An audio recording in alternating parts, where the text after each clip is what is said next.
जय जगन्नाथ।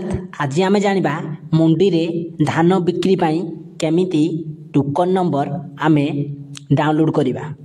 प्रथमे तो आपण फूड ओडिशा मारिकी आपण ऑफिशियल वेबसाइट को पळे आसीबे।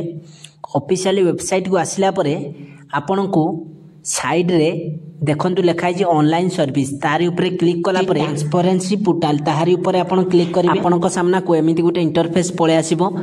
एमिति गोटे इंटरफेस आसिला परे देखिबे एठे लिखा जे नाउ फार्मर रजिस्ट्रेशन स्टेटस ताको एठे देखिबे 3 नंबर लिखा जे नाउ फार्मर रजिस्ट्रेशन स्टेटस तारी ऊपर क्लिक कला परे आपन को सामना रे एमिति गोटे डैशबोर्ड खोली की पळे आसीबो जहा कि एठे आपन को district block farmer code search सब किछि आसीबारे आपण एठे कोन लिखिबे। आपण एठे प्रथमे तो आपण डिस्ट्रिक्ट को एठे सिलेक्ट करिवे।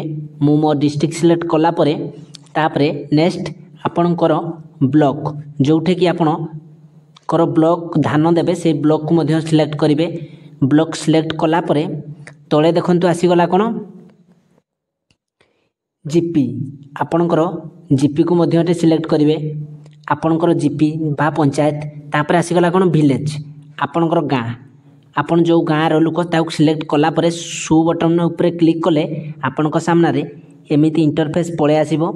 एठे आपणकर टोकन नंबर रो कोड मध्य अछि। आपण नाँ को जदि एठे पाई पारु नांती ताहले 1 2 3 गिना ऑप्शन अछि। एमिति मध्य आपण क्लिक करी करी खोजी पारिबे। जदि ता मध्य रे भी आपण मिलु नाही ताले एठे सर्च बार देई जी देखंतु साइड गोटे ऑप्शन अच्छी सर्च तारी ऊपर क्लिक कला परे आपण को नाँ को आपण टाइप करदे बा लिखिदेबे। लिखिबा परे सर्च कले आपण को नाँ ग्रीन कलर रे पळे आसीबो।